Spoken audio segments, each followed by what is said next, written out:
seated, thank you. We're short one, Dr. Ellis. Step back and see where we lost him in the hallway. He usually takes the stairs. He's right there. I'm sure they realize we're all gone.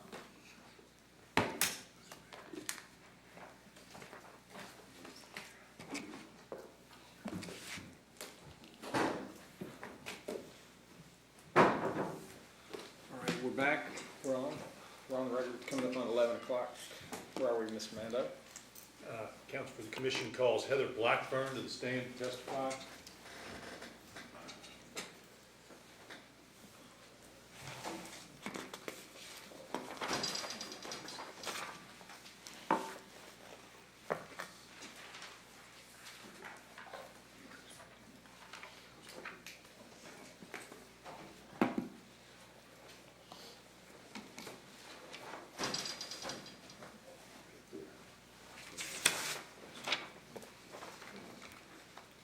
Ms. Blackburn, Yes. let me swear you in.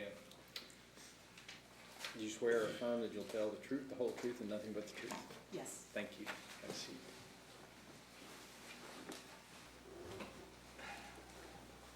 Thank you. Good morning, ma'am. Good morning. My name is Jeff Mando. I represent the Judicial Conduct Commission. Could you please tell the members of the commission your name, please? Heather Lynn Wagner Blackburn, Where do you reside, ma'am? Owensboro, Kentucky. What do you do for a living? I'm a public defender, Could you please tell the members of the commission how long you've served as a public defender? 22 years. What's your educational background? I have a Bachelor in Arts from the University of North Dakota and my Juris Doctorate from the University of North Dakota, class of 1995. As a public defender, what county do you primarily practice in? Davis County.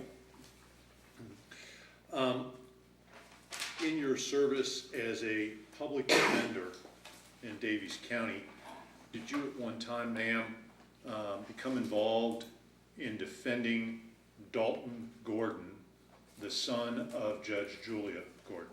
Yes, sir. And if I could, I'd like to direct you to a specific time and a specific place. And I want to focus on an arrest where Dalton, an arrest in late February of 2020, where Dalton was charged with assaulting his mother, Julia Gordon, and was brought before the court on March 2nd, 2020. I think it's case number 20-M-492. Do you recall that case? I do. What role did you have in that case initially? I had been appointed to represent him in Division III. That was the primary division of district court I covered. Okay. And my understanding is the case was set for an initial hearing for an arraignment on March the 2nd of 2020 before Judge Payne, where a public defender was appointed. Would that have been standard practice for someone that met the eligibility? Yes, usually during the first appearance, if they qualify, we are appointed. Then they draw for a division. Dalton drew Division III, which is Judge Burlew's division. Okay. Then after that initial appearance, ma'am, that Dalton had on March the 2nd of 2020, did you also have an opportunity to appear on Dalton's behalf at a pretrial conference that took place on March 6th of 2020? Yes. Okay. Who all was present for that, as you recall?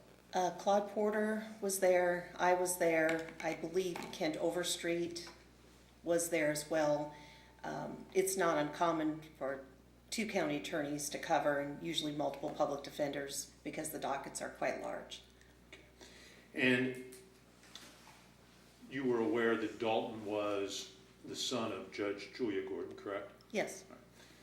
Did you at any point at that hearing, either before it officially started or during the course of the hearing, make any request for a special judge and or special prosecutor? So initially when we were in the pretrial room, it was myself and Claude Porter, and I was looking over the file, and I mentioned that given that the victim is Judge Gordon, that we should probably look at getting a special prosecutor or a special judge.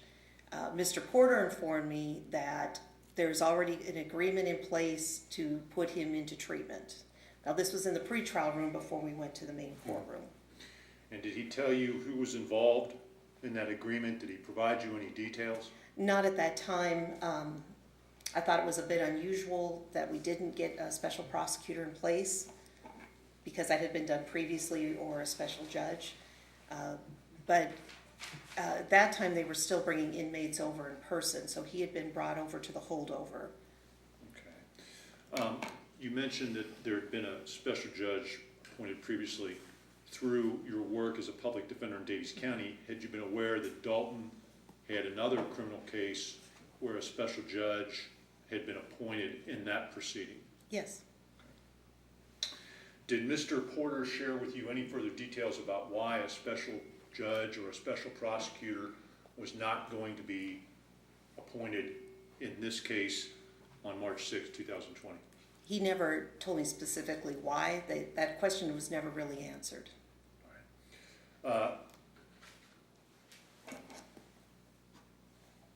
And again, I think it may be common sense, but what was your concern? Why did you think a special prosecutor and or special judge should have at least been considered in this case? Just given Judge Gordon's position in the county, I kind of refer to it as home cooking. Just the appearance that there are things going on behind the scenes that are possibly ex parte communications, that Dalton or his attorney are not a party or privy to any of those things, raises a lot of concern for me. And then when the case was called, and the commission seen the March 6, 2020 tape of the hearing before Judge Berlew, they've seen you and they've seen Mr. Porter, but tell the commission what your recollection of that hearing was and what your perception was. I had suggested again that we should be looking at getting a special judge and special prosecutor. If I'm recalling correctly, I think that Judge Berlew stated that he had already spoke with Judge Gordon, and here's what we're going to do, with the idea that he's going to be released to the treatment bed of her choice. That had already been arranged. And when you heard that comment that Judge Berlew had already spoken with Judge Gordon about Dalton's case, what did you think? Well, I think that's a pretty basic canon on ex parte communications. It's a big no-no. Attorneys aren't allowed to do it unless other attorneys are present. I mean, it's... And Mr. Redford, just for the record, I'll interpose a hearsay objection to what she understands another person, Judge Berlew, may have said to someone else. I just want to point out that it's hearsay. Yes, sir. And sustain that one. All right. So you heard Judge Berlew make the statement that he had spoken with Judge Berlew. Judge Gordon, did you hear during the course of this March 6 hearing Judge Berlew state that he had met with Judge Gordon for almost 45 minutes? I don't recall that, but I do recall confirmation that they had met and they talked. Tell us about that confirmation. What do you recall about that? You know, I think that what I recall the most is that this seemed to be a done deal, and that any objections Dalton might have had would not have been entertained. That this discussion happened out of my presence, out of Dalton's presence. Same objection. I don't think she's saying what the discussion was. She just said there was a discussion, to her knowledge. Yes. Did you, and without violating privilege between you and Dalton, did you have a conversation with Dalton about these events? I did, both before and after he was seen. Did you form, based upon your experience, 20 plus years as a public defender, your familiarity with how things work in Daviess County, what you were hearing firsthand, live and in person on March 6th of 2020, did you form an opinion as to whether or not there was any type of favoritism being entertained here? Objection. What's the grounds for the I objection? don't know.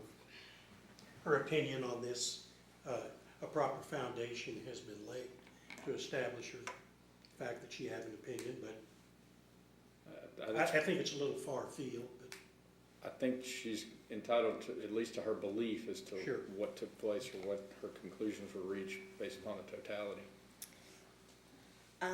I can tell you that when I talked with Dalton, he didn't want to rock the boat. He said, I'll do whatever they ask of me. I do believe that Dalton's relationship with Judge Gordon worked for him and against him. Sometimes I thought he got favored treatment he wouldn't ordinarily have gotten, but other times I thought he was punished and that the system was used against him. Who was in control? In my opinion, Judge Gordon was always in control, ultimately.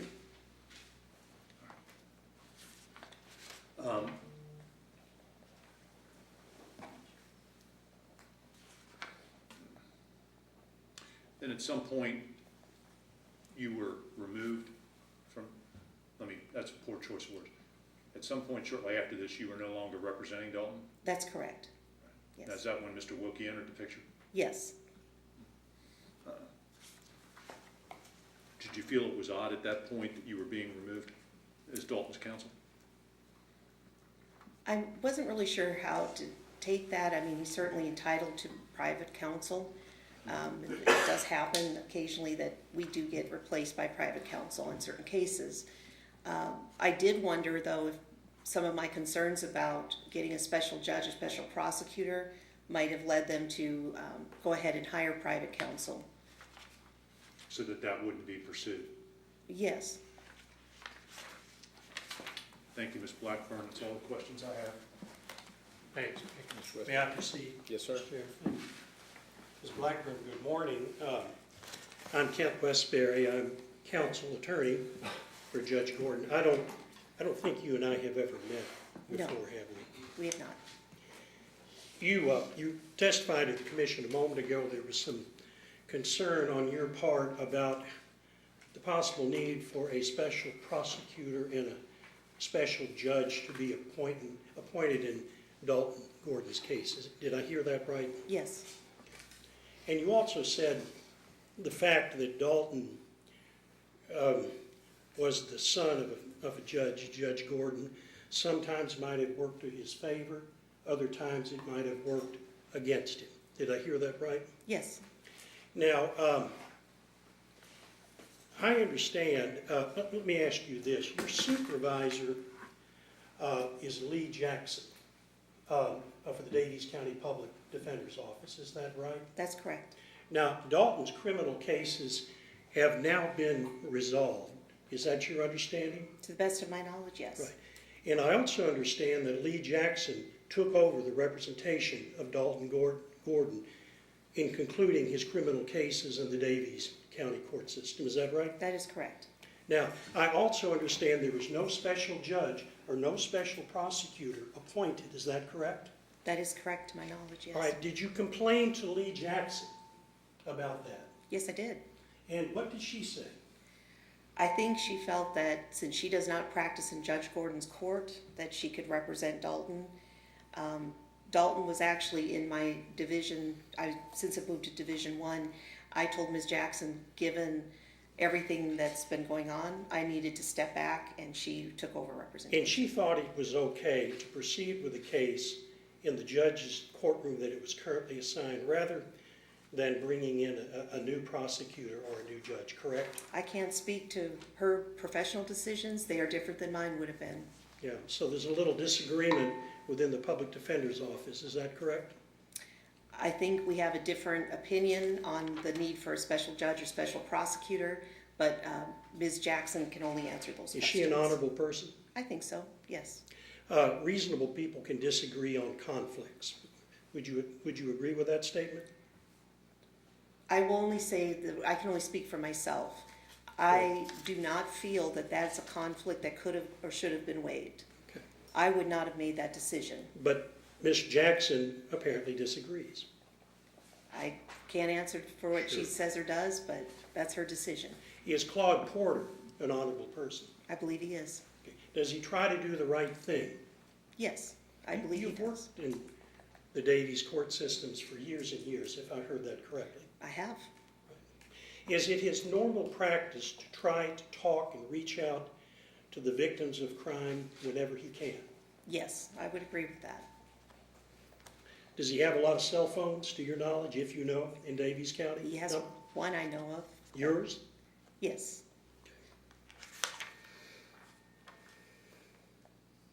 Judge Burlew, did you, Division 3, yes, Ms. Black, thank you. yes. How many years have you appeared in Judge Burlew's court, and with what frequency? Weekly, I would say, since he took the bench. Sure, yeah. Is he retired now? He is. He served on the bench for a long time, is that right? Yes, and he was a county attorney before that, Right. assistant county attorney.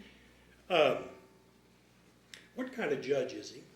I mean, is he a formal judge? Is he casual? It depends. Generally, he's very casual. He wants to be supportive of people. It wasn't unheard of for him to wish people luck or shake their hand or even share his own personal stories with people who are struggling with addiction. Not for him personally, but just in his contact and his daily living. Is it your impression that he's a genuinely sincere man that tries to do the right thing? Yes.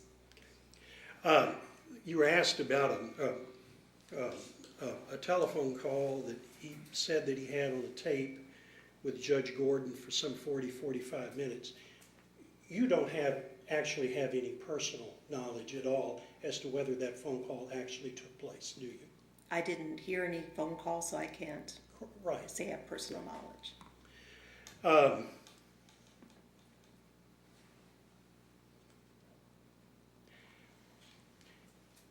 You're a public defender. Yes, You primarily appear in district and circuit court in Davies County, correct? correct. Yes, sir. So you don't have any occasion to ever go, or on a very rare occasion, if at all, to go to family court, correct? Generally, no. Before, when I was doing a child support docket, and this was prior to Judge Gordon taking the bench, I Right. would have appeared in family court or for contempts in DVO and EPO hearings. Okay. Just 1 second, please, Mr. Chairman, with your notes.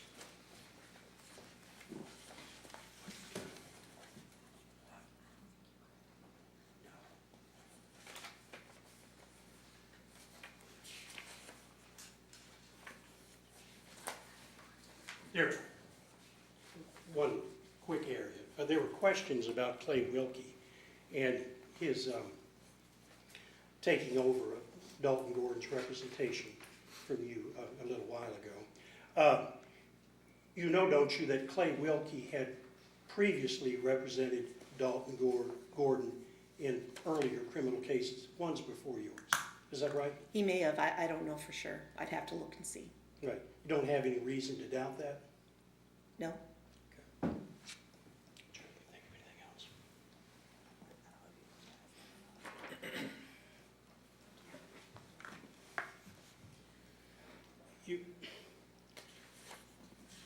You talked about your concern of ex parte communication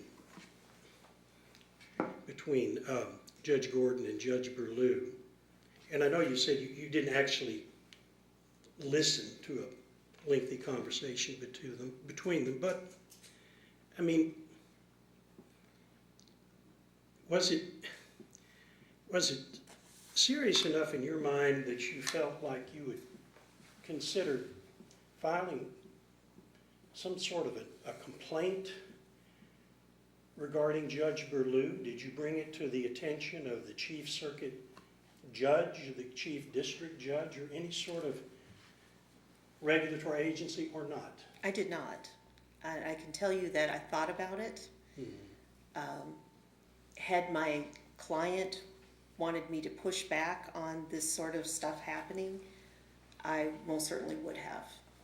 Yeah, he didn't want, I think you would agree, Dalton's state is pretty precarious. What I mean, his mental, his problems with substance abuse is really what I'm driving at. Do you have knowledge of that? I am aware of his legal situations. I've had concerns about his mental health, but I also know that, as I've said before, he wanted to go along to get along. He did not want to push back on anything. He just didn't want to fight. Right. Anything else? Thank you, appreciate your courtesy. Mr. Amendment, redirect. Couple follow. Again, the commission has seen the video of the March 6th hearing, and it's really undisputed that Judge Burlew stated during the course of that hearing that, quote, "I was with your mother for at least 45 minutes this morning getting a heads up." Now, and I think you said, hey, I heard him say that he had spoken with or met with Judge Gordon before the hearing, and that concerns you. Oftentimes when attorneys leave a hearing, they talk about what just happened before the judge. Did you have a conversation with Claude Porter about, hey, what's up with this? What do you know about this conversation between Judge Burlew and Judge Gordon? Were you party to it? You recall any type of post-hearing conversation with Mr. Porter about that? I don't recall if I talked to Mr. Porter. I can tell you I did talk to the attorneys in my office about it. It's unusual access to a judge, Okay. and that did raise some concerns for me. Also, I think you testified that there was an agreement that was basically prearranged, and under which Dalton would be released, picked up by his mother, ROR, taken to treatment. During the course of this hearing with Judge Burlew on March the 6th, he also says, and I know you're going to recognize your mother's handwriting. I haven't seen it in a long time. Your mother practiced domestic violence some when she first got on the bench before family court, suggesting that this deal that Dalton was getting was written by Judge Gordon. Were you shown this document before Dalton signed it? No. Thank you. No further questions. Mr. Westbury? Yeah, Yes, sir. just a minute, please. Suggests unusual contact, I think, and you were referring to contact potentially between Judge Burlew and, at least indirectly, to Judge Gordon, correct? Yes. Now, that assumes it actually happened, correct? The way Judge Burlew said it did. Yes. Okay, I mean, in fairness, you really don't know. Is that right? Whether they had a 45-minute call or meeting or whatever it was supposed to be. I'm not sure why he would say it unless it happened. Is Judge Burlew a little off the cuff at times? He can be, but He's older? he is. Yes, and he's retired now. of Yes. course. Okay, no further questions. Thank you. Anything else? further, Mr. Chairman. All right. Ms. Blackburn, I'm sure you're not used to spending time on this side of the witness box, but I'm going to throw you another curveball. The commission gets to ask questions of witnesses. Okay. So we'll start with Judge Coleman, if he has any. I have no questions. Thank you, Mr. Chairman. Judge Perry? No questions. Judge Acree? No questions. Judge Chandler? Judge Thomas? No, thank you. Ms. McCauley? Dr. Ellis? No questions. You made it through. Thank you. Thank you. Thank you, Ms. Blackburn. Thank you for appearing today. Thank you for your service. Thank you.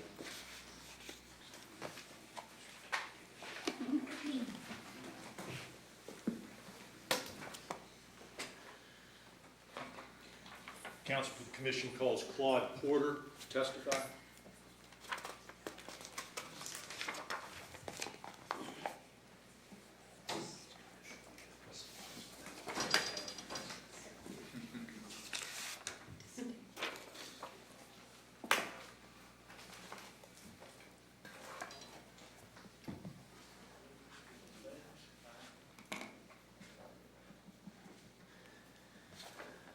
Right there, sir. You swear me? I'm swearing you in. Do you swear or affirm that you'll tell the truth, the whole truth, and nothing but the truth? I do. Thank you, sir. Have a seat. Good morning, Mr. Porter. Good morning.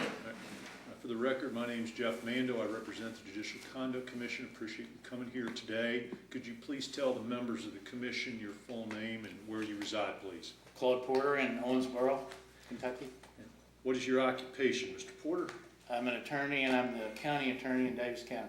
How long have you served in that position? 15 years and 3 months. Okay.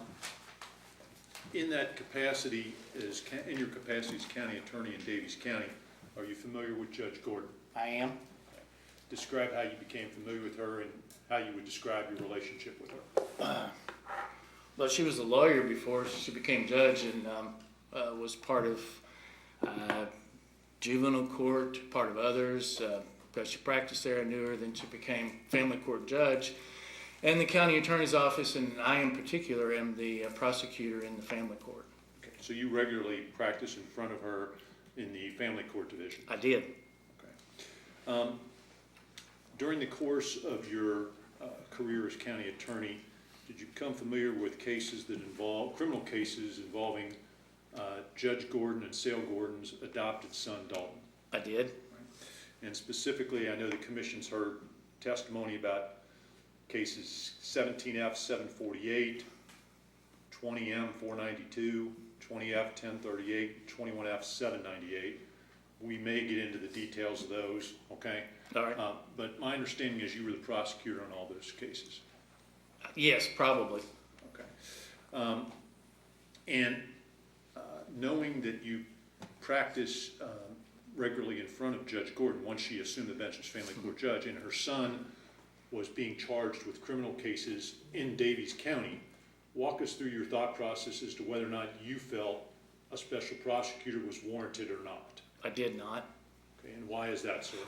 I didn't see that there was any particular conflict as far as I was concerned. I mean, I wasn't prosecuting her. I was prosecuting their child.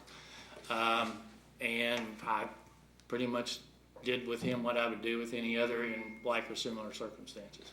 My understanding, though, is in given your long-standing service as county attorney, that any time an elected official's involved, you tend to handle those cases yourself.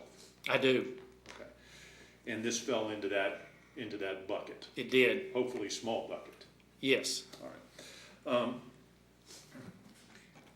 In the 17F 748 case, That doesn't mean a thing to me. I'm going to give you the Okay. facts. I understand that because you deal with I understand you deal with volume.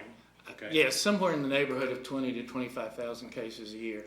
The 17F 748 case was the one that arose on June 29, 2017, where Dalton had been at the house, had busted out windows, Judge Gordon and her children had to protect themselves behind a locked door because of Dalton's behavior and acting out. Dalton's phone was seized by the police department and looked at as evidence in the case. Okay. And I believe you were the prosecutor, and Mr. Wilkie was hired as defense counsel. Okay. Sounds familiar. All right. Was a special judge appointed in that case?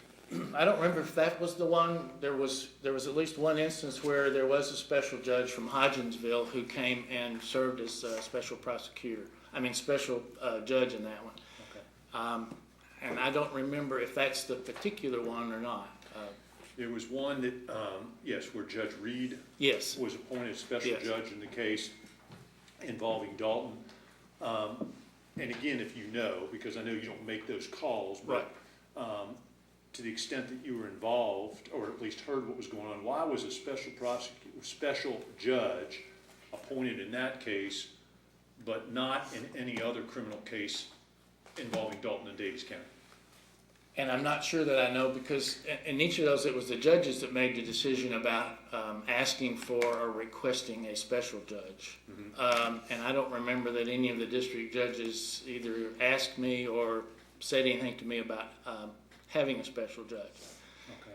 So depending on which judge it may have been assigned to, the chief district judge probably made that call. And I want to drill down a little bit specifically on, there was a case, it's 20M 492. This is the case that arose in late February 2020 when Dalton was arrested after he struck Judge Gordon in the face. Okay. And he was charged with assault for domestic violence. Okay. ended up getting, they were hearing in front of Judge Berlew on March the 6th. We're going to talk about in a little bit in detail. Of 2020? Yeah, Okay. March 6th, 2020. Do you know if there was any, do you have any recollection of whether there was any consideration of a special judge being appointed to handle that case? I do not. Again, that would be the chief district judge, and I don't recall which one was the chief district judge at that time. And they didn't ask me whether they should appoint one or one would be appointed.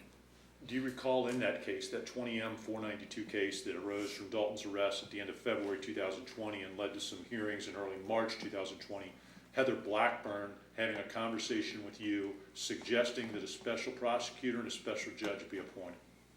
She may have asked. I don't recall that specifically. She may have asked that. Yeah. In all of the criminal cases involving Dalton that you can recall, did he have private counsel? Yes, in all the ones I recall. Yes. Who was that? Mr. Wilkie, Clay Wilkie. Okay. While Mr. Wilkie was involved in defending Dalton, was Judge Gordon also involved in rendering opinions about how those cases should be handled? Opinions. I mean, yeah. Was she engaged? Let's start there. Yes. Yes. She was engaged. Yes. And by engaged, was she communicating with you about those cases? There were occasions where she did. Yes. Okay. And when you say occasions, Mr. Porter, and again, you were kind enough to respond to our subpoena and produce Right. text messages, and Right. and we went through and distilled all those and eliminated anything that didn't have to do with Dalton, and then put all the Dalton text messages in a bucket. And if it was Okay. even close, we weren't sure, we excluded it. Okay. We've got hundreds of text messages between the two of you involving Okay. Dalton. So Okay. when I say engaged, that to me, given that volume of text, sounds like there was some, it was more than just isolated. More than isolated. I think that's a fair characterization. Okay. And did you become concerned at any point about the fact that Judge Gordon was engaged in these cases and or the level of communication she was having with you about those cases? Not particularly. Okay. Do you recall at any point with Judge Gordon suggesting to you how a certain case should be handled or disposed of on a plea? When you say a certain case, do you mean one involving I'm sorry, Dalton thank or you. someone else? Yes, else? sir, I'm sorry. Let me be more specific. Okay. Specifically with any of Dalton's criminal cases in which you were serving as prosecutor, okay? Do you recall Judge Gordon ever suggesting to you how a specific case should be handled? It depends on what you mean by how it should be handled. There were occasions where she suggested or wanted to get him into treatment or some kind of other substance abuse, looking for something like that. So yes, in that sense, yes. Okay, and there should be a fairly thick binder in front of you, Mr. Porter. There is. Okay, and we did our best to try and tab it, but go to Exhibit 12. Okay. And this is a set of text messages between you and Judge Gordon that have been already admitted into evidence. Okay. And this, again, to orient you, is July of 2017, so it has to do with that first case I was telling you about where he was breaking windows and putting Judge Gordon and her children in fear. Right. Okay. Take a look at that.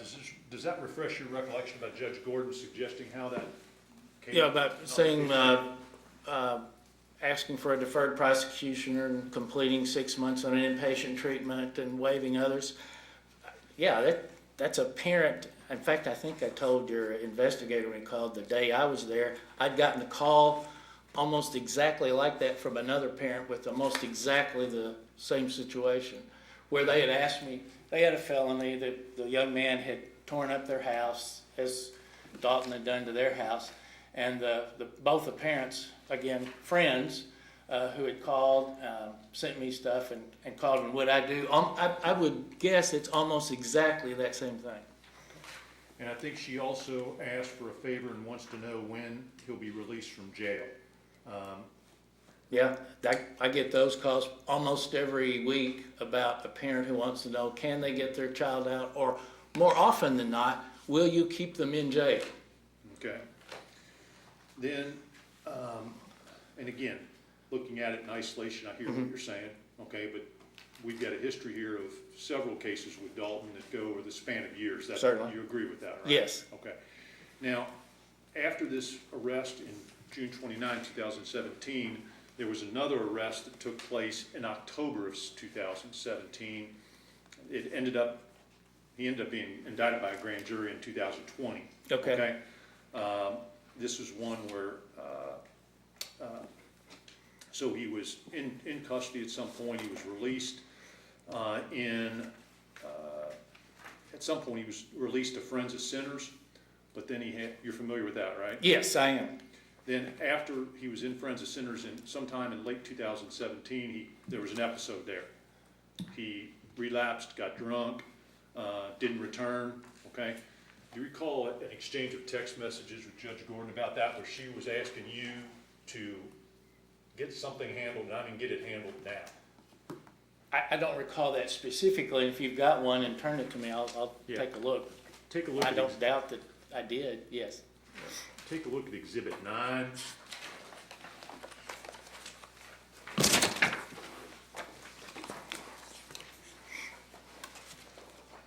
And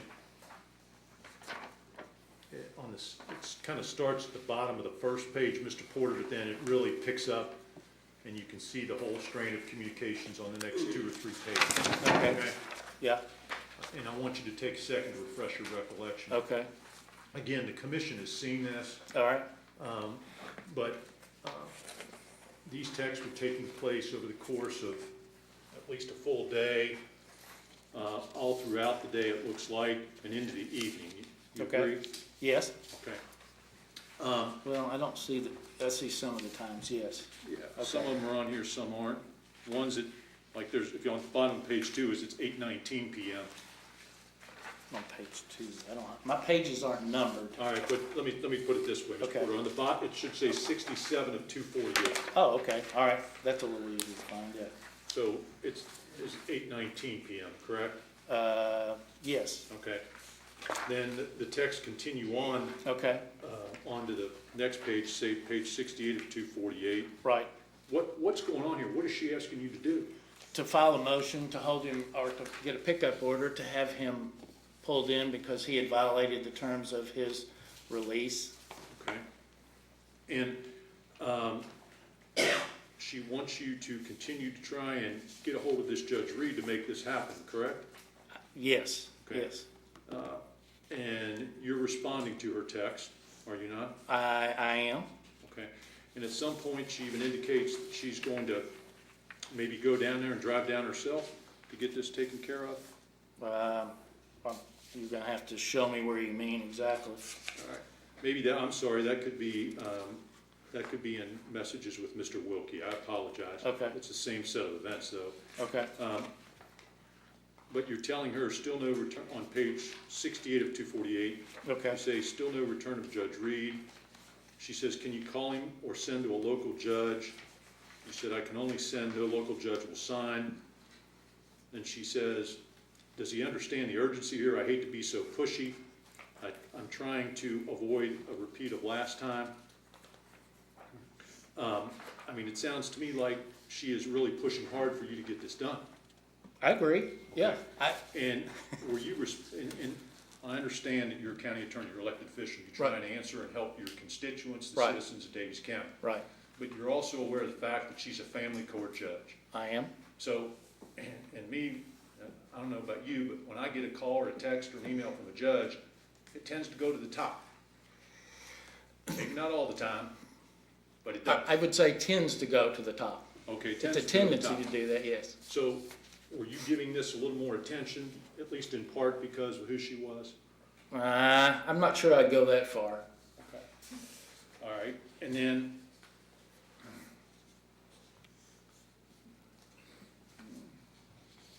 give me 1 second, please. just as a way of explanation, Yes, sir. most parents who have a child in that situation, I haven't, because it's spring break, that may have something to do, but I haven't gotten one of those calls today from any Okay. of those parents, but I get those once or twice a week. Then, these texts, I think, are going on, into throughout the evening. In fact, she sent you a text on the last page, the second last page, it would be page 70 of 248, Mr. Porter. Okay, Page 70, 248. all right, She's just saying to you, and you know what happens if I call law enforcement, have him arrested for trespassing. Jim Mays plasters our faces and names all over the paper again. Then, I was right, I just missed it. She Okay. continues on, if this takes me driving to LaRue County tomorrow morning, I will, and maybe that is what needs to happen. Then at Okay. 11:47 p.m., she says, I'm leaving at 6 a.m. in the morning for LaRue County. Now, did that cause you any concern as the county attorney that she was going to do that? that was gonna be between her and that judge, no. Okay. I'm not sure if I were the judge that I would appreciate that necessarily, but for me, no. I mean, I've done what I needed to do, I've gotten the order, I've sent it to the judge. I can only ask the judge to sign it. Judge might have some more influence with another judge than I would, so. And were you concerned at all that Judge Gordon was crossing the line in terms of how she was communicating with you? With me? Yes. No. Then look at the last line, the last text here, 5:01 a.m. And I'm glad to see you're working that early in the morning, Mr. Porter. Yeah, I get those throughout the day. But you say, I understand what you think is best. I think you're making a mistake. Be the judge. What's the message you're conveying there? Rather than being mom, be the judge and back off from that.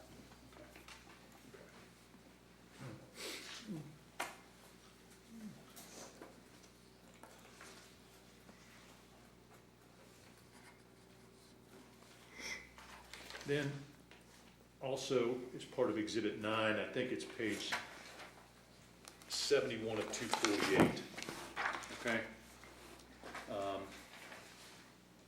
You indicate that you, at one point, apparently Judge Reed signed this order, and it's about the middle of the page. You said, I have the order signed, taking to DCSO and OPD, referring to Davis County Sheriff's Office, Right.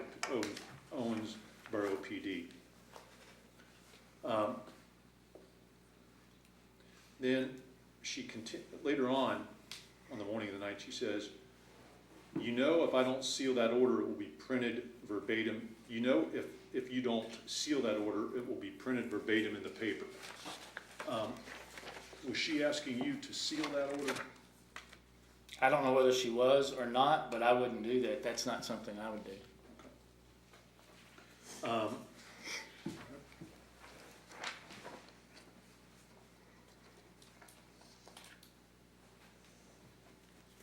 Did you tell her it was not appropriate to seal the order? Do you recall? I did not, I didn't answer it there, so I guess I didn't. I don't know if I talked to her on the phone at any point during that time. That's one of those, at some point, you just have to say, all right, conversation is over, this is what I've done, I've gotten everything finished, and here we are. And in those, in doing it with Dalton, I did not consider her the judge. I just consider her the parent and tried to at least understand how a parent is going to react to all that situation. Okay. Let's move forward then to early 2020. We kind of talked about this earlier, Okay. Mr. Porter. All This right. is the domestic assault 4 charge where Dalton struck Judge Gordon, causing some bruising and swelling to her Okay. face. The case was, Dalton was arraigned on March the 2nd before Judge Payne. Okay. Public defender was appointed at that initial appearance. And then there was a pretrial conference on March 6th of 2020 in front of Judge Berlew. March the 6th. March 6th, 2020. And Heather Blackburn was present on behalf of, as the public defender at that point. You were there handling the case yourself as the prosecutor, and Judge Berlew was conducting the hearing with Dalton. Do Okay. you recall that hearing? I don't right off. I mean, is there anything you might have with that or something that I might be able to look at? Or? Well, we can do, if you like, we can play that for you. Okay. Because we've got some questions, and I think All right. it's important for you to hear it and see it firsthand, okay?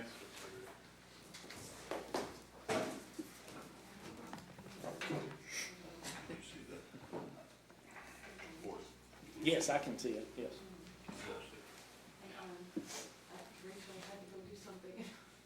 We need to do a little conversion here on the system to get it up and running. Okay. Do you want to ask about it while we're waiting for that, or? I think you need to see it first, Okay. Mr. Porter, just otherwise, I'm trying not to lead you too much. Okay, hang on, I'm sorry. Hang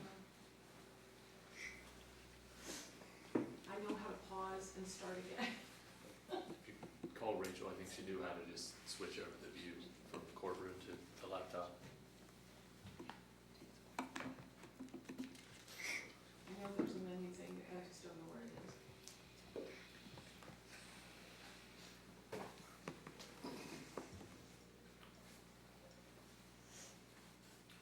I can ask you a couple preliminary questions, because this involves events before the hearing was actually on the record. Okay.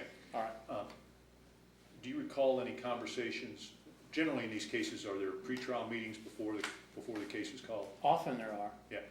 Do you recall in this case involving this assault 4 charge that was called before Judge Blue on March 6th, do you have a recollection of meeting with Ms. Blackburn, who was acting as public defender for Dalton at that point, before this hearing commenced? I don't remember that. Okay. Was there, had the public defender's office actually been appointed? Uh-huh, yes, sir. That happened on March the 2nd, on the Okay. initial appearance. And this is, again, Mr. Porter, March 6th, Okay. 2020. If you can't hear it, let us know, we'll adjust the volume. Okay, that's it, okay. Law enforcement signed off on this too. Any questions? Well, I'll just stay out of jail. You've been released today. Well, he's got some other. We've got a hole upstairs. All right. What do you have a hearing on that? I'm not, I know my next court is the 23rd. Okay. Who's that? Dalton Gordon? Dalton, come on.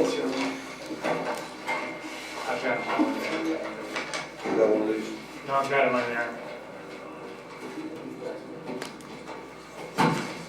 Mr. Dalton, I Gordon? met with your mother this morning, okay? Yes, sir. I know you're familiar with this. So, I'm gonna, go ahead, Ted, you want to say something? Your Honor, See this? I think those are on our release, Judge. I think everything is in there. On the Mr. bottom. Gordon has signed it, also has a copy. We're That's asking right. to sign this, to set this out about 6 months, this opportunity. Those are the conditions of release. Doesn't apply to those, then Judge will be back. Well, I'm gonna start off on this. I'm not sure if all of this is all. Well, let's go through those, Judge, if you want to check them off from this other, because that's what the order is. I'm gonna, you check it out. All right. Can you read, well, let me read it. I can read that. All right. Got it yesterday. And your mother's gone over this with you on telephone. You called her last night. Yes, sir. Okay. And I know you've moved this up before, okay, I really do. You're facing contempt, and you know what that is, correct? Yes, sir. All right. They can throw you in jail for 180 days, just goof it up. And your mother is being, I mean, from a point of view concerning this scenario, would be a victim in this situation, which is a crying shame as far as I'm concerned. But anyway, We've got no further violations. He's to attend Woods Glen, go to there, be released to his mother, to comply with all treatments at Woods Glen, including medications, aftercare medications, attend his counseling with Castleton, complete and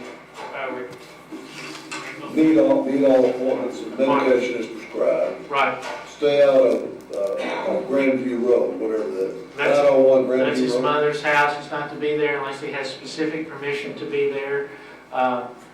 Then he's going to be drug tested when he's released, and he has to comply with aftercare. He can be drug tested at the request of the court, his parents, probation, parole, and treatment center, and any other It providers. says release to parent, what does that mean?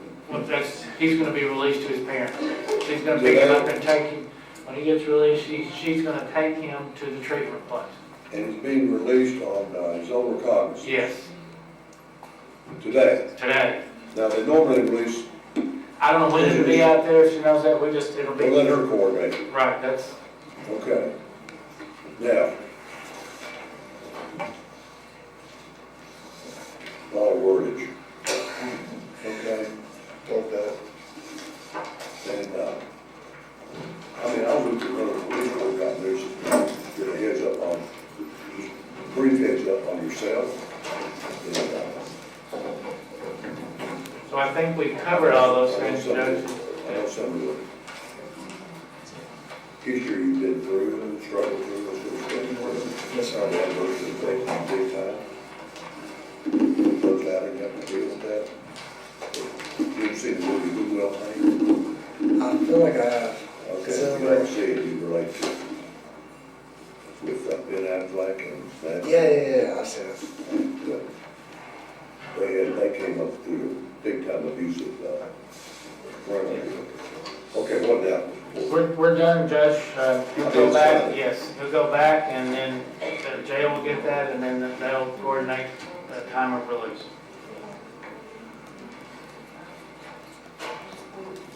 Now, that goes to the file, Mississippi Rates. There's the file. Let's see.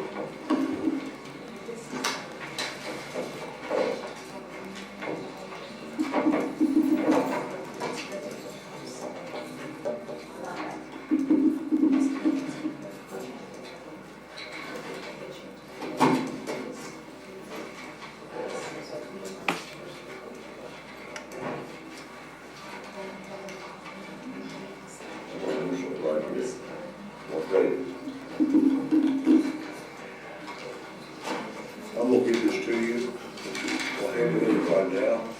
And I know you're gonna bring out your mother's handwriting. I haven't seen it in a long time. Your mother practiced very violence law. When she first got on the bench, before that, I've known her a long time. You're lucky to have a mother. Yeah, I agree, sir. That's that date, I'm gonna give it to you, you need to really pay attention to that, okay? September 11th. I can tell your mother's left hand. Yeah. Okay? No, she's best handwriting lefty I've ever seen. Thank you, Your Honor. No, nice to meet you. Nice to meet you, sir. Okay. Okay, go ahead for you. Thank you. Really? Can I get a couple You're in of, control of your desk. Yeah, Okay? I seem to have messed up a lot lately.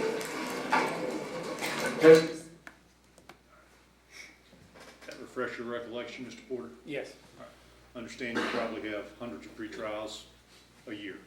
yes. But, having seen that, during the course of that hearing, Judge Bloom talks about speaking with Judge Gordon in advance of the hearing, talks about meeting with her for 45 minutes. Okay. Did you know about that? I don't recall, other than I'm there when he said that, I mean, and then in court, Do you recall being present at any such meeting? no.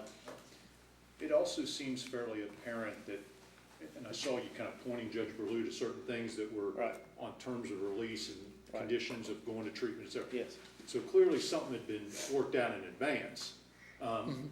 We don't bring anything to the judge unless it's already worked out. So who would that have been worked out with? I don't know whether I wrote it up. If I could see the recommendation sheet, I would know whether I wrote it or someone else wrote it. Well, that's the other thing, is Judge Berlew says on there, and if you heard it, that he recognized Judge Gordon's handwriting. I don't know whether he meant on the plea sheet or on some other sheet. So. Yeah. Do you have any recollection of Judge Gordon being involved in writing out the terms under which Dalton would be released from custody and go into treatment as approved by Judge Berlew? Do I have any recollection? Yeah, of her being involved in doing that. It doesn't surprise me. I'm a little bit, I guess I'm concerned maybe that she talked to the judge about doing that. That usually comes through me. So I get that, and I'm gonna say to them, those conditions are ones that we would have normally, those are pretty standard conditions. Those are pretty, standard ones that we use I would guess there's probably three more that day that were very similar to that. Somebody who's had drug or alcohol issues or problems, they're concerned with their parents want them in treatment. I don't want them in jail, I want them in treatment. So we try to get something going so that they do that.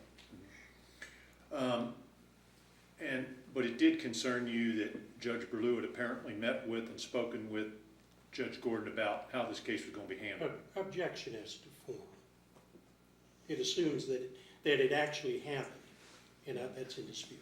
I understand. Assuming, let me reword it. Just reword, thank you. Assuming that Judge Berlew met with Judge Gordon for 45 minutes and spoke with her about Dalton's case, as he said he did on the tape, did that concern you? A little gratuitous, but Yeah. yeah. Well, yes, some. Okay. And why? Well, I'm not sure that, I would not like the parents of my defendants or my victims to talk to the judge directly. I want them to talk to me, to the prosecutor, and we give that to the judge. Do you have any recollection of Judge Gordon being involved in any way? Let me back up. We went through that string of text messages where it was Exhibit 9, where Judge Gordon's asking you to get this order signed by Judge Reed, the special judge. Right. And we went through all that. Right. So now we've got this case in front of Judge Berlew. Do you recall any conversations with Judge Gordon where she was asking you that a special judge not be appointed because of the frustration she had with Judge Reed in the other case? I don't recall any, but.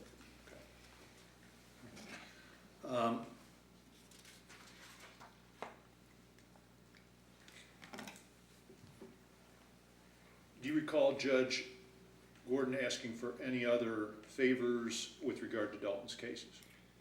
And when you say favors, do you mean something that would make it different than what we might have done? Well, that's or where do you you're mean favors by, she's gonna ask me to do something because she thinks our relationship is gonna change it? Or do you think it's a favor because she wants to have this kid in a place where she wants him rather than maybe where I want him? And that's a fair question to you to ask me, okay?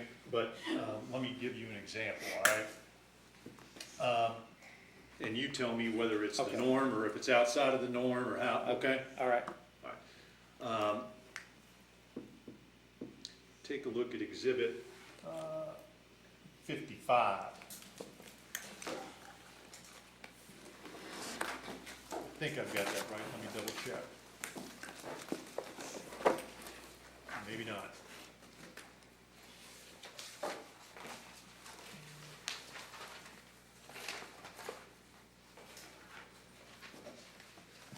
Where's the one about the driver's license?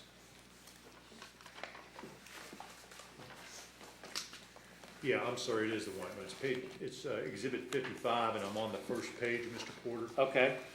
And it's, for the record, this is a text message exchange between you and Judge Gordon dated March 19th of 2019. Okay.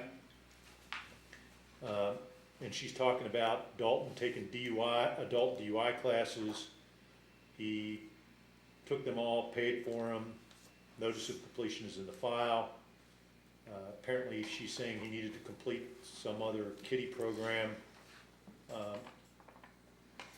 They said he needs this order signed by his judge before he can get his license back. He's starting a job and needs that dang license ASAP. Could one of the local judges sign? So she was asking you to help Dalton get his license back? Let me back up a little bit before you. The short answer to that is yes. Okay. But it's not I'm not really helping him get his license back. I think she's really asking about the process. There are two categories of DUIs and the kinds of classes you have to take and the way your license is suspended. I don't know whether he got the DUI before he was 21. If he did, that reference to a kiddie DUI is if a person who's less than 21 has a DUI with a less than a .08, but less than the .08 amount, they can go through a different set of systems and it doesn't count against their license in the future. It's not an enhanceable offense. Also, in a regular DUI, if it was a regular DUI, if he was under 21 and he had a .08, above a .08, there are certain classes that the defendant, the person who's driving, must complete. When they complete those classes, usually they finish their suspension period. Often they finish their suspension period. Their license is suspended for a certain period of time. After their suspension period is over, they have often finished the classes, but they haven't finished the classes, but they finished their suspension, and DOT allows them with a judge's signature to get their license back as long as they complete their classes. So I think that's the question there, is how they can do that. And I get those, usually it's another lawyer that brings it to me. Their client has done that and they haven't finished them, and they want me to sign or to agree to sign an order for the judge to sign and say that DOT may reinstate their license pending their completion of the classes because they've completed their mandatory statutory suspension period.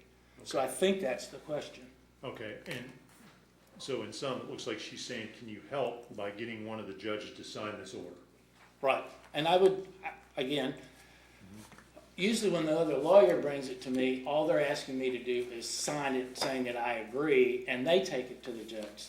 There are some of them who will leave it with me and ask me to take it and get the judge to sign them. So, yeah, that's, again, not particularly unusual. Then if you go to exhibit number 22, Mr. Porter, this is another set of text messages between you and Judge Gordon. I think we kind of touched on this earlier, part of it anyway. Let me know when you've had a chance to look at it. I have it. Yeah. She's saying, tell Nikki to hold off signing, we'll see if he stays, but leave it in the queue, okay? And you say, we'll ask DCSO to hold service. Just sent text, DSCO got it. She says, okay, thank you. So, Nikki is Judge Berluc? Yes. A fair assumption that's who she's referring to? That's who I would assume, yes. All right. And Judge Gordon's asking you to hold off on a warrant?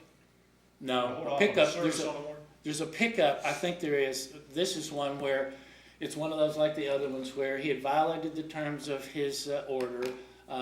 She had asked me, and I had issued a failure to comply warrant because he failed to comply, so he gets picked up on those warrants. Well, now he's done what we've asked him to do, that is he's gotten back into treatment. So she's asking, look, can you hold up on it, because if we serve him now, then it's going to delay getting him into the treatment facility. So, yep, I asked him. Again, that I probably have a few of those every year, parents asking to, one, get my kid, pick up my kid, why haven't you had him picked up? I want him back in treatment. Two, he's in treatment, pull that warrant so he doesn't get pulled out. So. I think on page 2 it continues, she's telling you about, I assume 196. yes, thank you, Mr. Porter. Again, you're communicating, you can ask law enforcement to pick him up and then look for a place, or if you find a place I can pull the warrant. Right. Then she says, hold the warrant, I have a call into the sheriff. No, I have a call to Shane Sheriff. Oh, Shane Sheriff? He's the director of one of the treatment facilities. Well, thank you, I've learned something new today. Right. I made an assumption I shouldn't have. I thought it was somebody in the sheriff's office. Sorry, I apologize. No. But she's still asking you to hold the warrant. Right, it's a pickup. I mean, it's not a behavioral. Well, it is a behavioral warrant. It's a failure to appear warrant or a failure to comply. So it's one of those where we've issued one because he didn't show up or didn't complete something he was supposed to. It's not the warrant for the actual charge itself. Okay. And then at the bottom of the text, you're suggesting that the warrant's still active, it may be best to recall it, avoid interfering with treatment, which is consistent with what you're saying. Right, yeah. And he says, I'll talk to Judge Berlew today. Were you doing that again because of who Judge Gordon was? She was the family court judge and you were trying to take care of things for her? No, I was doing it because she was the mother of that child and it was her son. And I do that, again, I do that for a lot of parents like that.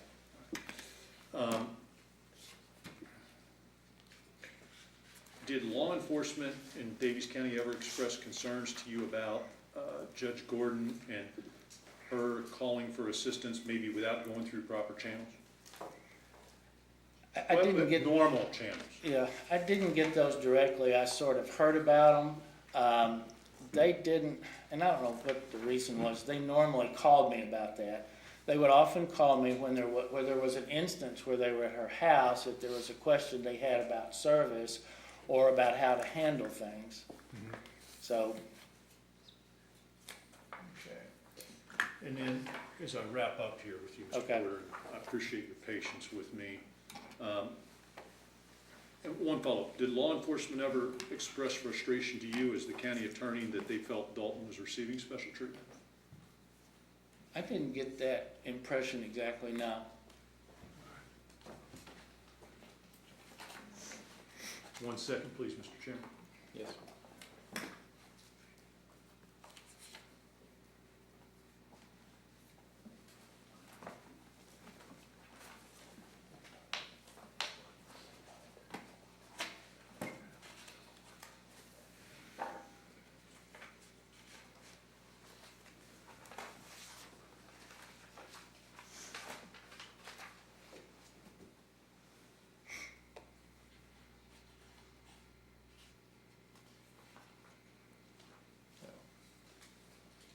Let me show you, just to refresh your recollection, make sure we're communicating, Okay, because you gave a statement to Mr. Weaver about this case, correct? okay, yeah, I did. And again, we just may be mixing apples and oranges here, but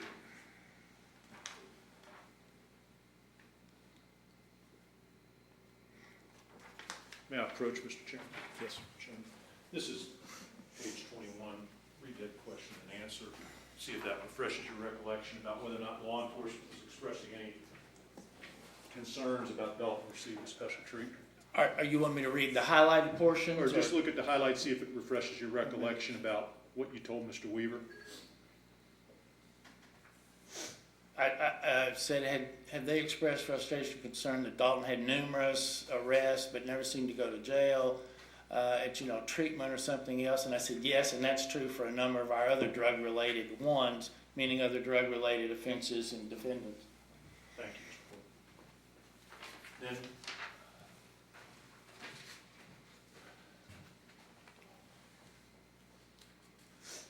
I understand what, in summary, that you felt like you were not providing Judge Gordon with any special accommodations. You would deal with her just like you would any other parent of a child who had a drug or alcohol or mental health issue. Is that a fair summary? I tried to do that, yes. Yeah. And your level of communications with her were really no different than any other parent in any other similar situation? And when you're saying level, you're talking about the numbers?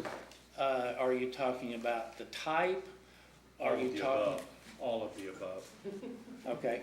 Levels meaning numbers, yeah, there are probably numbers are increasing. The type of communications, no, I'd say they're pretty much the same. Okay. Every one of the parents who has a drug-related offense or one of those, or who wants now Casey's Law, they are persistent, they are passionate, and they are sometimes emotional. So all of those in that level, they were all pretty much the same. The number of times, yeah, that was more than usual. Right, because in looking at the text messages that you were kind enough to produce in response to the subpoena, and again, erring on the side of caution, and all of these text messages are in the record, we've got 274 between you and Judge Gordon in 2017, 30 in 2018, 44 in 2019, 231 in 2020, and there were 60 in 2021. If I looked at your phone, am I going to find that volume of text messages with any other parent of a child? No. Thank you. No further questions. Mr. Westbury? I was about to say good morning, Mr. Porter. I think we've crossed the noon hour. And probably, I believe we have. yeah, better to say good afternoon. I too appreciate you being here. I would start my questioning with you, Mr. Porter, by saying that the position of Judge Gordon, the fact that these texts all took place is not in doubt, okay? Correct. I think you told the commission a little while ago that as county attorney, you were the one that would handle the prosecution of an elected official's child. Or anyone that I thought was, I didn't want to put my assistants in a position of having to handle something that I thought really I should do. I'm the one that's elected. I'm the one that ought to take all that heat, not them. So I tried to do that. Sure. I'm going to assume there have probably been occasions in years past where you've had to prosecute family members, close friends, children of elected officials. I think there have been more than one, and in fact, I think I've had one or two of the elected officials. Okay, right. I'm going to ask you a question I don't know the answer to. You and I spoke once on the phone a few weeks ago, briefly, but I don't think we've ever talked before today. Correct. Of these elected officials whose cases you've either handled or their family members, in the past, have any of them involved a judge being elected? One did. How long ago was that? I think I just become county attorney. And you've been 15-ish years? 15 years. Local elected judge? I don't want to get too... Yes, I'm going to be very careful about how I answer too many questions about that. Yeah. Without asking who it was, was it handled Yes. appropriately for your office? Well, I thought I handled it appropriately. The persons who were on the other side of it probably didn't think so as much, and there was some press or whatever, and I don't want to say a whole lot about that either because I guess you can look it up. But yeah, I made a probable cause decision. Yeah.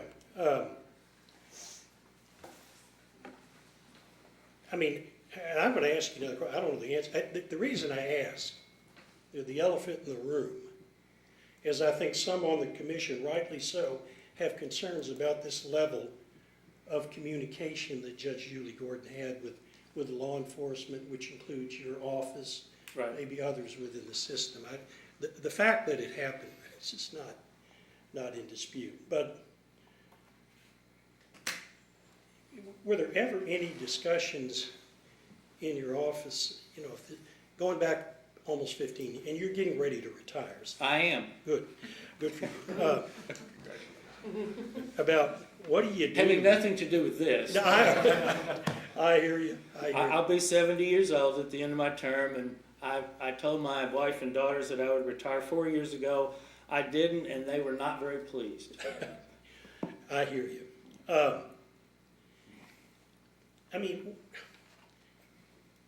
Is there any real consideration about how to treat kids of judges in your office should this kind of situation occur? I don't know the answer to this is not an accusatory question. Right. Well, the way I handle it is the way I've done that one. I handle it myself. I prefer, because they don't want to do it either. They have to go through the judges. They have to deal with the judges as well. There's a different dynamic between elected officials, between the elected county attorney and an elected judge or any of the other, the circuit court, the clerks, and I represent, as part of my duties as county attorney, I represent all of them. Right. And I answer their questions every day. So the dynamic between them and me and them and one of my assistants or one of my staff members is completely different. So I try to make sure that I handle that. Right. having spoken with the commission, testified with the commission this morning, do you think Dalton Gordon's case was handled appropriately? From what I recall, yes. Did Judge Gordon, did she lean on you in a way that you thought would get you to do something that you would not ordinarily do? No. If I called you up with a client of mine, try to lean on you and do something you didn't think was appropriate to do, how much luck would I have? If I didn't think I should do it, it wouldn't happen. That's your reputation. Do a lot of people in Davies County have your cell number? Yes. Okay. You're braver than me. I'm an elected official. Yes, of course. Has that been your practice during your term as county attorney? It has. As part of that practice, is it common or uncommon that either a parent and or the victim of a crime will talk directly with you, let's say on your cell phone? They have, yes. Even if they have counsel, either public defender or private counsel? Yes. Do you like to talk to parents and victims? I think it's part of my job to do that. Of course, now is statutorily we're required to do that through Marcy's law. Is that Marcy's law? Yes. So we're obligated to do that in some form or fashion, at least let them know about it. And a lot of people have my cell phone number because, partly my fault, but if you Google my name, which is what most people will do, they will come up with my old office number, which rings to my cell phone. So while we've been sitting here, my phone has buzzed at least 6 times. Yeah. I have no idea who called or who sent me something, and that's not unusual. Some of them will have, and generally the only ones I answer are the ones that I have attached a name to. So when a parent has called me and I want to do that, I've got their name in my phone and I know who's calling me. I have a meeting tomorrow afternoon with a parent of a 16-year-old, and he's concerned that his child is being mistreated in school and I won't prosecute the persons there. And he will call me and the police and the sheriff and the superintendent of the schools. And so, yes, I do that. Going back to, we're not denying that texts and perhaps some calls occurred between you and Judge Gordon, or even the numbers. But, and this is not accusatory, but did you think that was an important thing for you to do? To talk to the judge? Yes. Or, I didn't consider it talking to the judge. Most of those I considered it talking to the parent. Okay. Your predecessor as county attorney was Judge Burlew. Do I understand that right? No, he worked for me as an assistant for some time before he became judge. All right. My predecessor was Bob Kirtley. Gotcha. What was Mr. Kirtley's practice in terms of communicating with a parent or the victim of a crime? He didn't normally do that. Yeah. It was a different era, different time? Well, I did that. Yeah. I worked for him for 22 years before I became county attorney. Right. So that was your change? Well, you rather did than it him as an answering assistant. those calls, I Yeah. answered those calls. I talked to the parents. I got went through that for him. So it wasn't a change in practice. It was a change in practice for the county attorney, but it was not a change in practice for the office. Okay. It appeared to me as I'm listening to some of the text back and forth between you and Judge Gordon that she's venting. I would say that's true. Yeah. Do other parents of children vent to you Yes. from time to time? Yes. You were shown a video of a court appearance a few years ago with Dalton. I think you were on it in Judge Burlew's court.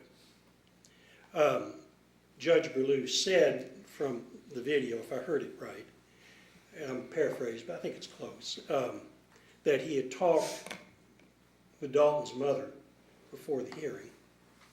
Do you have any personal knowledge as to whether he actually talked to her or not? I do not. It sounds like you've worked and known with Judge Berlew for a pretty long time. Yes. What kind of, I mean, I don't know how, well, I'm going to be careful here. I saw he was wearing a yellow sweater on the bench. Is he a formal man, a formal judge? Is he casual? I would say more casual if you're going from, if you're drawing a line between formal and casual, he would tend towards the more casual. Yeah. Does he try to do the right thing? Yes. Okay. Did you try to do the right thing? Yes. Okay. I like to think I do anyway. Sure. And a fact of life, I mean, mistakes do get made. Oh, absolutely. I make 3 or 4 every day. Yeah. Or more. Sure. You told the commission that as part of your responsibility as county attorney, you and your office frequently appear in Judge Gordon's court. I think I heard that. Well, If we I'm do- saying it wrong, I did. yeah, I don't know about when you say the office. I am one of the prosecutors, and I have one of my staff members, another assistant county attorney who also appears and does that. Yes. Yeah. Do you have an opinion about Judge Julia Gordon as a judge? How has she been in the years she's been in family court? I think she's tried to do some things that I hadn't thought about. So there were some new things. It's hard to teach older dogs new tricks. And it took a while for me to catch on. But as a general, I think she tried to be fair with everyone, tried to listen. I'd say somewhat to a fault listening. I know that she would have preferred, if I had had my way, we would have been more summary in some things, and she wanted to hear all of those things. So I give her credit for that. Yeah. Could I have 1 second? Sure. Please. Yeah, that's right. Let me give it kind of along the line, just to finish up with what you just testified to. Did Judge Gordon implement a practice, I'll call them stakeholder meetings? Yes. Okay, I'm not a family law practitioner, and I know several of the members of the commission do have a lot of experience, but for the benefit of some of us that aren't, tell us what she did, what that involves. Well, she created, basically we had times where all the people who were involved in family court, not only the lawyers, prosecution, CASA for instance, the treatment facilities, counselors, all of those things, we would try to meet social services, social workers who were not directly involved. We would try to meet occasionally, frequently, regularly to go over the kinds of things that we were doing in family court. Were there things that we should change? Were there things that we were not doing? There are some family court, the model family court practices, tried to adopt some of those. Those are some of the things where when you've done things a certain way for a long time, sometimes you are reluctant to do them, and then after seeing them, it looked like those are the kinds of things that we should be doing, and I was grateful that we at least had that opportunity to find them. And I guess my last question, Mr. Porter, any doubt in your mind that the situation with her son Dalton was very, very difficult for Judge Gordon? Oh yeah, I know it was.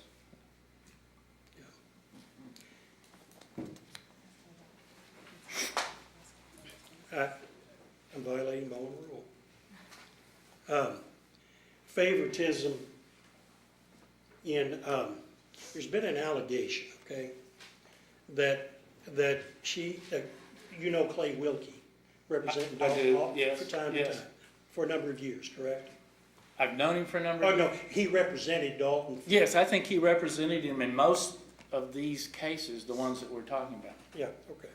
Now, there's been an allegation that somehow Judge Gordon showed favoritism in GAL appointments towards Clay Wilkie because Clay Wilkie also represented Dalton Gordon in criminal cases.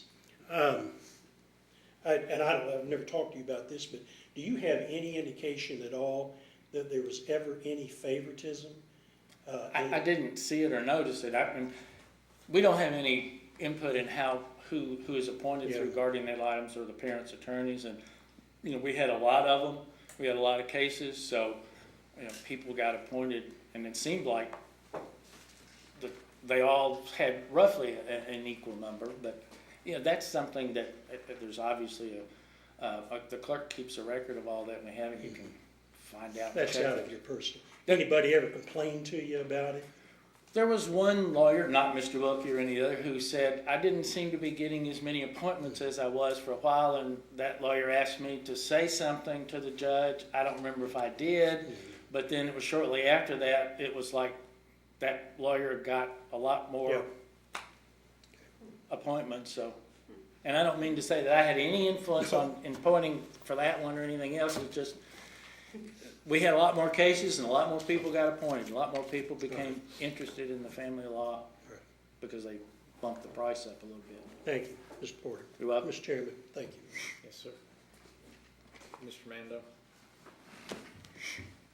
Nothing further. Mr. Porter, the commission gets to ask you Okay. questions now, so you've got a few more minutes. All right. Start with Judge Coleman, No questions. Judge Perry. Good morning, Mr. Porter. Judge Mitch Perry from Louisville. Good morning. Did you say you've been in office 15 years and 3 months? Yes, Does that mean you got elected in November of 2006? I did. So did I, probably the same day. Congratulations. But he's not retiring yet. Well, And I'm from Louisville. I see a lot. You have too, it sounds like. There's some themes here. I want to make sure you and I agree on some okay. stuff. Number one, I applaud your, in a difficult case involving a high profile or a judge, that you do it yourself. You lead from the front. Is that right? Yes. And you would agree with me that all prosecutions are an executive function as Yes. opposed to a judicial function. Correct. And in all prosecutions, the style of the case is the Commonwealth of Kentucky versus the criminal defendant, Correct. meaning there's no such thing as a private prosecution in this state. That's correct. And the only person in the room in any given prosecution with prosecutorial discretion is you. If Correct. You're handling the case. Well, I don't know who else. I don't see anybody that I know who's. No, I mean when you're the prosecutor. Oh yes, yes, I'm talking about when you're personally involved. yes. So you're not suggesting in any case ever, including anything to do with Judge Gordon, you ever deferred prosecutorial discretion to an aggrieved person or to a mother or to a dad? You're not suggesting that, are you? No, I'm not. Meaning the only person to ask the judge for anything is you, not a parent. Correct. You would also agree with me, you don't tell judges what to do. You ask for them to approve your suggestion. I do. So that video we watched, which I gotta tell you is uncomfortable on several levels for me. Right. Your statement in that here's what we're going to do, knowing that the judge just told you he talked to this judge, you said, here's what we're going to do. You surely meant, I'm asking your permission to do this. Yes, I would agree with you. All right. And just like you said, tomorrow you're gonna meet with an aggrieved parent who's concerned about something. You're not gonna cede prosecutorial discretion to that parent, no matter what the fact pattern is. No, because that parent believes that I have ceded prosecutorial discretion and will not charge them, so. Exactly, and just so we're clear, I don't know you, we've never met. Right. So the suggestion of the amount of contact between this judge and you, elected official, mother, or otherwise, it looks like a lot. It is. How do you square that? And what do you mean by squaring it? I love how you ask questions in a courtroom. I wouldn't let that go too far, by the way. So if you want me to be precise. I'm a little more flexible than you, Mr. Judge. Porter, I will. We're here about this person. Correct. And we've learned over the course of several years, her adopted son has had multiple criminal charges brought in your county, whether either you personally prosecuted or your office did. So she is a mother, but she's also a prosecuting witness. Correct. And she's communicated with you hundreds of times about her child. Correct. How should we look at that? Are you asking me to give you a recommendation? Or are you asking me what my opinion is about the number of times that she's talked to me? It was a lot of times. I don't think I ceded any of the stuff that I intended to do. I think I prosecuted those the way I thought they should be. I understood that I had a parent who was concerned about the way that this child, who had been through a lot even before they adopted him, was going to end up in a place where they didn't want him. I have had that from any number of other parents. Hence, we have several new Casey's Law, for instance, because that mother went as far as having the legislature pass a statute that said this is how the county attorneys are going to treat them. This is how the court is going to treat them. So, that was not my preference in how to do it, the new Marcy's Law, and, some of that's come into things. So, in that sense, I'm not going to tell you how to make those decisions. Maybe, I think you've got the impression that I was trying to tell the judge that's what it is, but as you suggested, I was making the recommendation to him that this is what we've agreed, Judge, and this is what we'd like you to approve. So in answering that question about how should you think about it, unless you've sat in this chair, and I've never sat in that chair, and I don't want to be in that chair. I like this chair. Not necessarily this one right here immediately, but I like being on that side. I like being...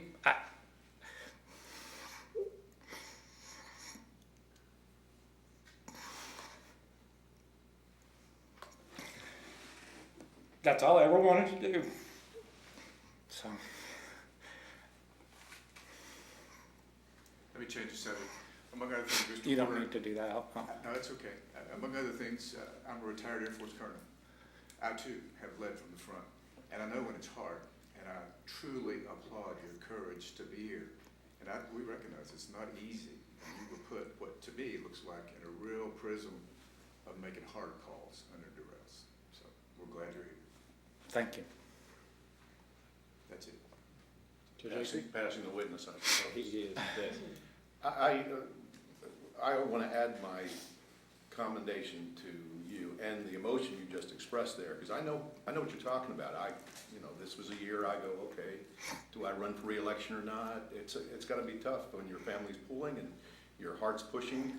It's a tough thing. So I think we're all appreciative of you. But here's what I see on the stand right now. I see somebody who's got a lot of experience under his belt dealing with what we on our side of the bench call baby judge, new judge. And I've been in the position where I was the seasoned practitioner on this side of the bench, had a baby judge. And sometimes you see them kind of get out of their lane a little bit, and you help get them back in their lane. As a seasoned prosecutor, I think that's what you did your best in this case to do, to certainly keep yourself in your lane, because you know your lane. I do not. I think I know mine. Yeah, well, it appears to me you clearly know your lane, and this is building up to my question. So this isn't about your reaction to Judge Gordon, and this isn't about her expectation of how you're going to react to her, and this isn't whether she's violated the canons doesn't depend on whether or not she was successful in her efforts. None of that's what we're looking at. We're only looking at her behavior. And I recognize that you did your best to treat her as any other parent, but you got to say something to her that you can't say to any of those other parents, and that was, be the judge. Correct. At that moment in time, you were trying to keep her in her lane, weren't you? Yes, And you still have a few months anyway to practice in her court, should she be back on the bench. correct. So I think you're doing your, frankly, damnedest to walk a really narrow tightrope. But I am. And I think you were doing it again, if I can have you recollect you can recollect that videotape again.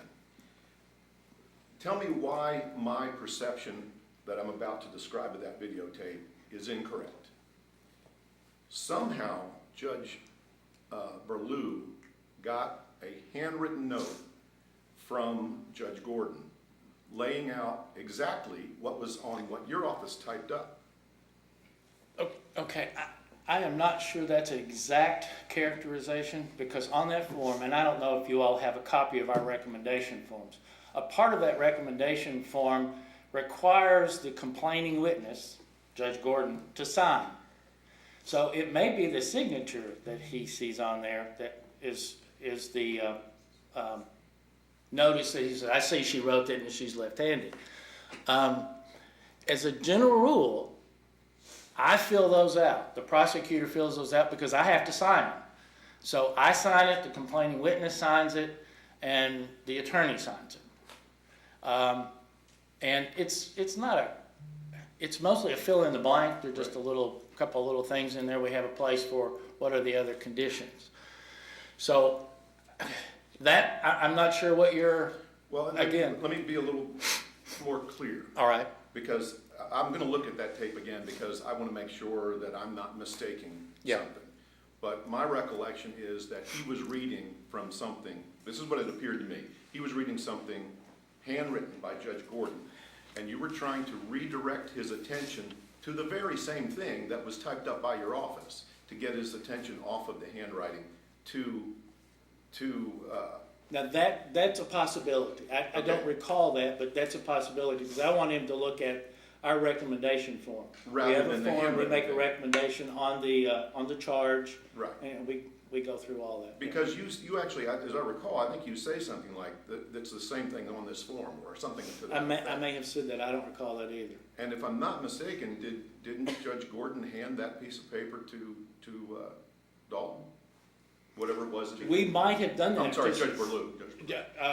We will often make a copy of the recommendation sheet because it has certain conditions that say you're to comply with these conditions, and we want them to have a copy of it so they not only know what they are but have them in writing with them and So will it could have been complete either. them. It could have been either one of those things. Yes, it could have been. Okay. And just one other question, and I'll narrow it down to just you. Clearly, whatever he was referring to that had his mother's handwriting on it, if it wasn't just her signature on that document that your office prepared, you didn't give it to her, and you don't know how she got or how he got that. Correct. Okay. I think that's all I have. Thank you, and thank you for your service. Thank you. Thank you for yours. Judge Chandler, No questions, thank you. Judge Thomas. I just have a few. Thank you for being here today. I think your testimony has been somewhat illuminating, and I appreciate that. Thank So, you. a couple questions. What would you say your relationship with Judge Gordon is? Is it cordial? Is it professional? Is it mentor-mentee? What do you think it is? I think it has some aspects of all of those. I know it's pretty cordial. It is, familiar. I've known her for quite some time, the family for quite some time. She was a lawyer before. I've had to practice there a lot. We've had to meet in a number of different kinds. It's professional, and I try to keep it that way. We have no social engagement at all. Don't have any kind of contact in that sense. Okay. So. Would you be surprised to hear her call you a father figure to her? No. That's okay. I think she feels very close, and I think she feels your relationship is special. And that's why there's many more texts from her. According to you, you said, yes, there are more text messages from her than anybody else would have had. That's correct. And I think one of the times you said, I would have said, hey, that's it, we're done. This is what we're going to do, and I'm done. You never said that to the judge, did you? I did not. Okay. So did you treat her differently because she's the judge or because you've known her so long?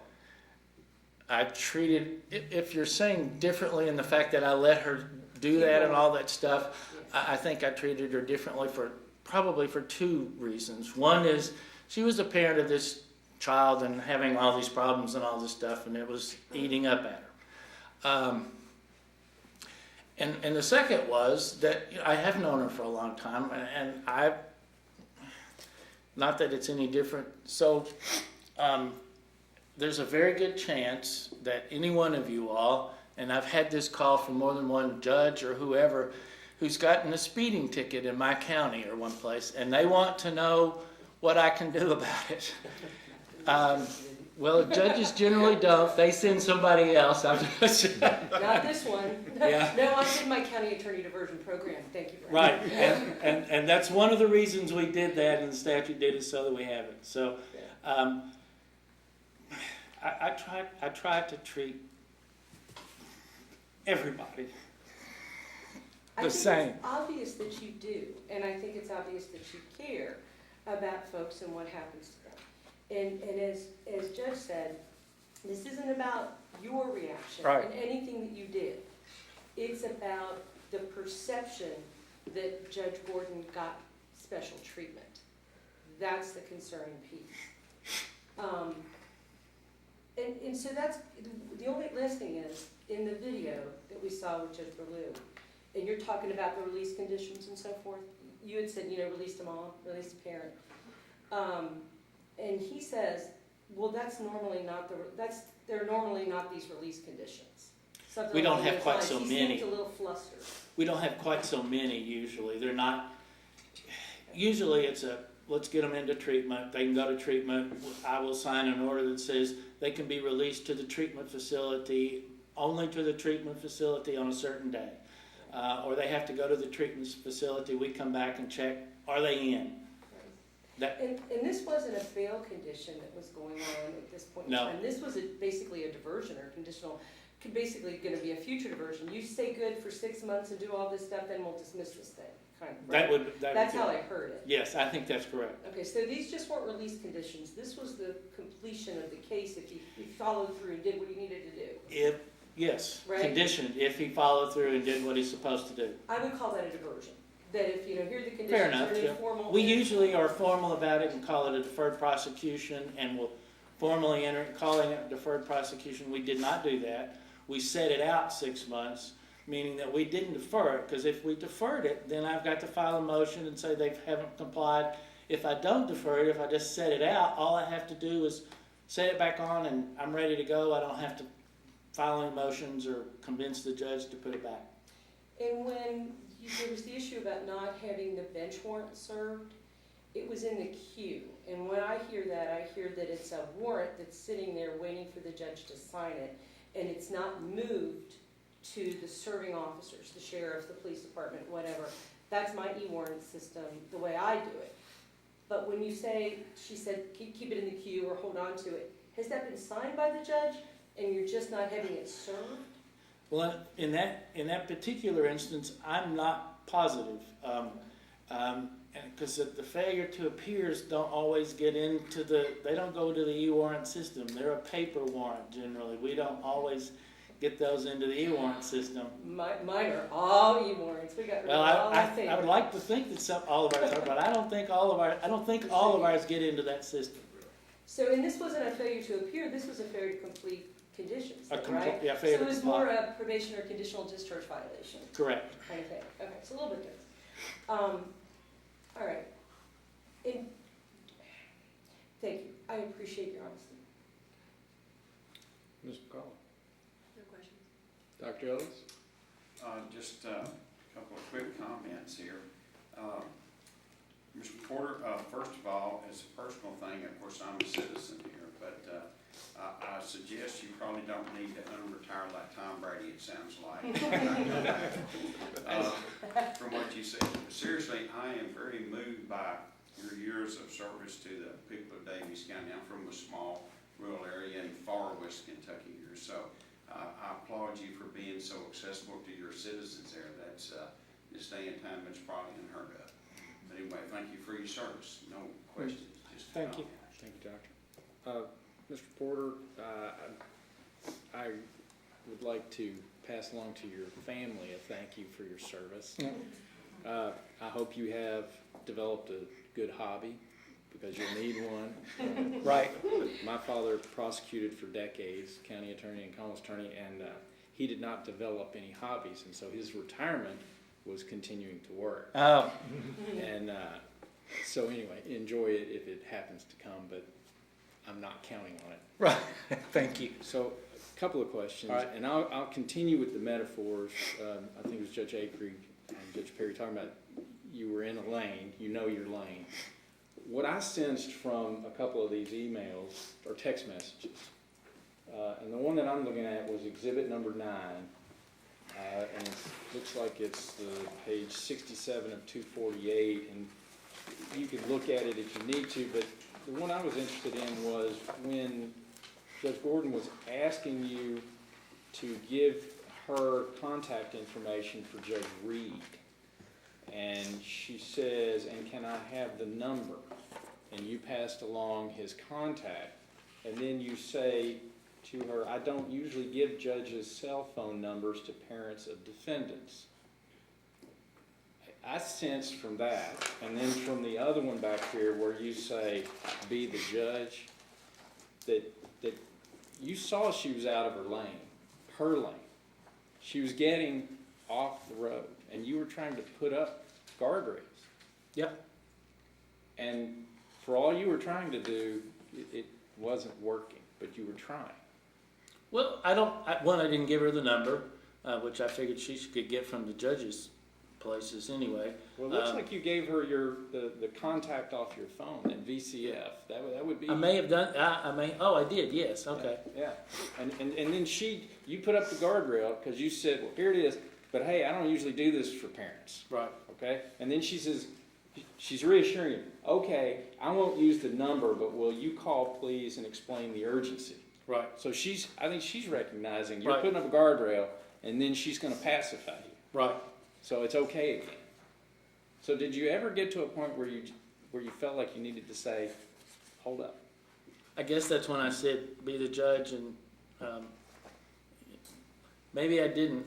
It being that father figure, maybe I wasn't enough of one. Maybe I didn't. Well, at some point you have to let the child learn. Well, that's true too. Okay. All right. Thank you. I appreciate it. That's all I have. Anybody else have a question? Okay. Thank you. Anything else for this witness? No, sir. Thank you. Mr. Chairman, can this witness be excused Yes, unless you're going to no call on further your case? questions. Yes, sir. Thank you, sir. Thank you. Thank you, Mr. Porter. Thank you. Thank you all. All right. Mr. Mando, 1246, what's our plan? I have a witness in the queue, Mr. Meglinger, that I would guess would be 10 to 15 minutes, depending on Mr. Westbury. I don't expect it to be very long. I don't have much for him at all. Okay, and then do we have, We've got Mr. Wilkie after that. I'm not sure if he's here yet. Could okay, we and then take a comfort break? we should probably take a quick break. Do you want to go ahead and take a lunch break? What's the preference? It's lunch. Is lunch there? Yeah, it's 12:46. Let's take a lunch break. Let our witness know. And when do you think would be suitable to restart? You tell me, An Mr. hour? Chairman. An hour's Can we fine. take an hour? That works for everybody? Yeah. All right, so 1:45, Should do 45 minutes. 45 minutes? Okay, so let's go 45 minutes. Judge Coleman says an hour. So Okay. Judge Coleman says an he's hour. been We're around going. more than me. I'm going to Yeah, defer to we're Judge gonna- I Coleman. say an hour too. 1 hour, so Yeah, 1:45, you we'll might as well tell me. reconvene. We'll say 45.